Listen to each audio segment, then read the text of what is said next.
Go. Yo, what's good YouTube? It's your boy JY. We're here with the legendary Alfie Morton. He's not a little boy anymore, he's a grown man now. Yeah, what can I say? Yeah. And what'd you do today? Made top 64 UK Nats, finished 64th on X3, so I wasn't expecting to make it. I was playing just for the sleeves and the mat, but we made it, so fair play. And is this like your first Nationals top? No, I made top 64 as well, but I lost that as well in 2018. Oh, okay. And what did you play today? I played Eldlich with like hard traps, just because I thought it was good for the format.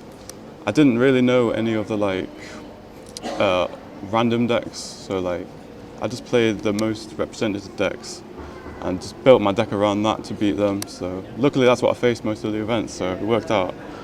But yeah, let's get into it. I played 3 Temple and 1 Griffin. Okay. It's just a really good starter and combo as well with the deck. Yeah. 2, you do need 2. Yeah. Just because if one gets, there's a lot of DD crows and banishing cards, so it's just nice to have as well. Yeah. And it's really super important to out the Fateful Adventure engine. Yeah. Because that's what hurts your deck the most, to be honest. It's just like getting rid of that engine, and it outs set cards like Brandon in red, so they can't end phase Chimera, and just it's big as well, so it gets over a lot of things. So 2 is needed for sure, especially if they have Mirror Jade, and to get rid of it. And then 2 of the Sky Prison guy. This card's actually really good, to be honest. It's actually so good because it's level 10, so you can make Exeus plays. It's just a big beater in general, and being able to search any spell or trap for set it, but as you search as any spell and trap, it's just super good for follow-up play, especially when you just like stun them and then have this plus follow-up. Like, it just gets in a lot of damage and just puts you in a really good position to win. 3 Riot and the Draco back with the Fateful. Standard package as well, not much needs to be explained. This is really good, just being able to discard things like Lord and Draco back. You can use, you can send this off Draco back and re-equip it. And then I played this as well. Combos really well. Like if you go first and you have both of these, then you just get trap set up plus Griffin negate. So it's really hard for a lot of decks to out that, because you just negate the one card that they may have to stop your play, and then you can just stun them and win. For traps, I was playing 3 D-Barrier in the main. What the heck? Sorry. It's alright. There's 3 Extravagance as well. Yeah. This card's really good. It's better than Prosperity, because I'd rather have more cards rather than just having an extra card of my choice. Mixed matchy rarities, what's going on here? I don't know, I'm just using what I got given. Nah, I'm messing with you, bro. It's all good, it's all good. Yeah, so for traps, sorry, D-Barrier, super good against Game 1, Despia. Just like Sword Soul, loads of decks like that. Even going second as well, you break the board. So the idea was that you break their board going second with this. Either you set up with it, or you break the board going second by popping cards, bouncing it with Draco back. You're forcing out their interruptions. And then you just stun them with hard traps, and you control the game state with the Eldlich engine and just the rest of the deck. Also, I played, 3 TT. And I guess the combo as well, D-Barrier. Yeah, and 3 Ice Dragon Prison. Okay. These cards are really good. These are all board breakers, and that's what I mean by stunning them. And then you just have so much control with the 2 engines, so it's good. And then also, the 2 Trap Trick to go with it, just because it's able to search any of these cards, and they're just blowouts. 3 Strike, and 3 Skill Drain. This card auto wins pretty much every game 1, especially with Griffin, because it makes it sure that it always goes through. Yeah. Because there's not a lot of like main deck back row removal that isn't really a monster at the moment. So, and then the strike just forces your plays to go through as well. How many people got salty that you won off the skill drain? No one really got salty. They just kind of accepted it. Like, what's the more to do? But if the card's broken, it shouldn't be at 3. Like, honestly. It just enables decks like this to play, which is just so unfair. Played 2 of this. You only really needed 2, to be honest. Like, there's not that many great banishes from Grave in the format. Plus this deck's actually really consistent, so it just gets into its engine really quick, especially with the curse as well, because that helps you get into the engine more. Yeah. But a lot of decks don't play it; they just play the traps as well. Okay. But I thought it helps it combo faster. And then the three of this. This card's super good. Popping anything out mines, and then it's just good for discarding off Lord and having the setup for turn 1. Yeah. And then the 3 sanguine just to summon the Lords. Awesome. How many cards is that? It's 44 cards to be honest. It's actually, I normally don't like to play more than 40, but I feel since COVID, like the decks have just got super strong. Like every single engine now is just a 1-card starter. Yeah. And loads of decks are just interchangeable with like what 1-card starter you play and what engine you play. Yeah. So 44 is really good. Yeah. So you're saying because there are so many 1-card starters, you can afford to play more cards, right? Yeah, literally. Okay. Token.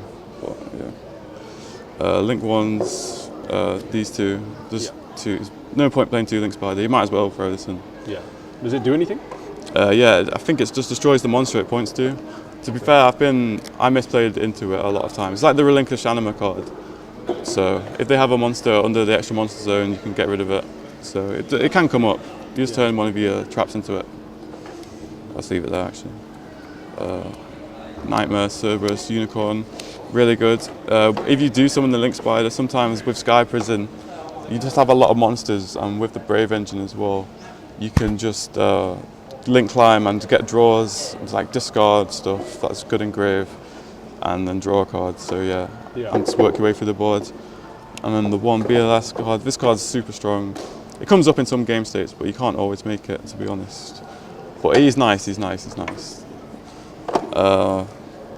And then I played 4 Charmers. These cards are really good. I wish I could play more, honestly. Like, just being able to link climb into things like Unicorn, and I link climb into these 2. So there's sometimes when you just have a lot of monsters and you can just turn them into an Appaloosa with one of the Charmers and then like another monster that you'll have. And just having a 3 negate Appaloosa plus traps on engine is just game at that point really. And then this is just for game as well. But the cards were really good. I wish I could play more Charmers, honestly. And then XZs, I played these 3. Just the standard ones. This is really good just to bounce stuff. This is just good for sometimes like you push with a 3/5 Golden Lord. Like 2 Golden Lords is 6k and then this is 8k. Did you ever make it? Yeah, I made it. I think I gamed twice with it. Oh, it's nice. not for like time or anything. It's just like something to have to kill him. Like, if you have 2 Lords, there's a lot of times that happens. You know? You wouldn't be able to like have like 2 Lords turn 1 or anything like that. Nah, I don't think so. It's impossible. And then this, if your deck can play Xyz monsters, there's no reason not to play this. Yeah. But honestly, it's not even that good in this deck because I'd rather have the cards on field. Yeah, true. And then side deck, 3 Lava Golems, 3 Spear Modes, and then 3 Witcher Strike, or 2 Witcher Strike, sorry. Yeah. You side these cards going in second. You take all the spells out because when they go first, they just set up negates, so the spells don't do anything.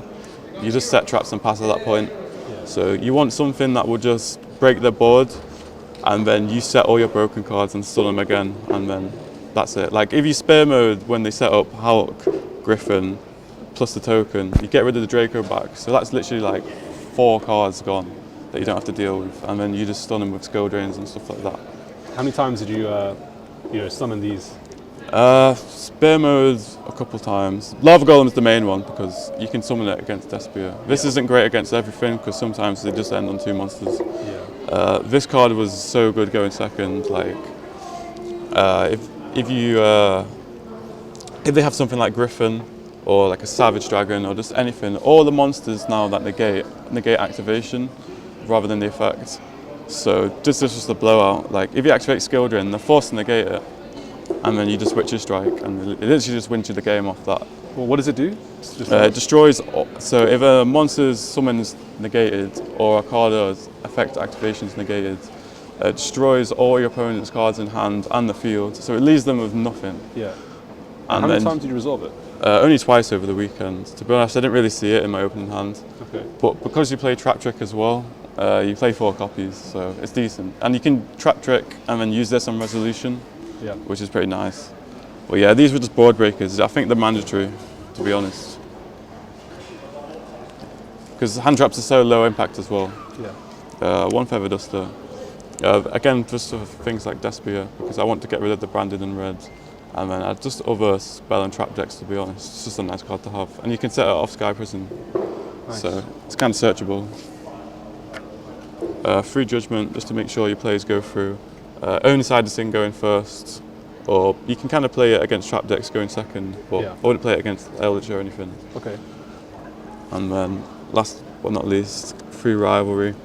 I was going back, like these were the 3 flex spots I kind of had in my deck, so I was going through it for a while. Like these are anti-spells, but I just wanted something extra against Despia. And going second as well, there's also another board breaker, and then you could set up with Eldlich Engine and win.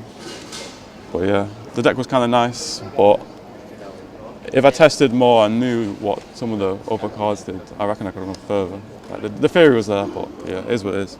Okay. But yeah, that's it, to be honest. Yeah, awesome. I mean, congrats on getting your second nationals top. Any shout-outs, any last words? Shout out to everyone from locals that's lent me cards. Everyone that's just helped me, like been able to attend the event. Ben Sherman, Calum, Simon, of course, all the boys from home, the main ones. But yeah, that's it really. Awesome. And you have a stream with Calum, like you guys stream, right? Occasionally. We're just doing it for a bit of fun at the moment, but we'll Yeah. see how it goes, you know what I mean? It's just whenever we have the time, but we do want to get into it, I guess. Yeah. So I'll link Calum's stream in it so you can see Alfie on Yeah, there. of course. Just having the bands and Come in and chat, bro. Trust. yeah, sick. All right, thanks, bro. Take care. All right, safe.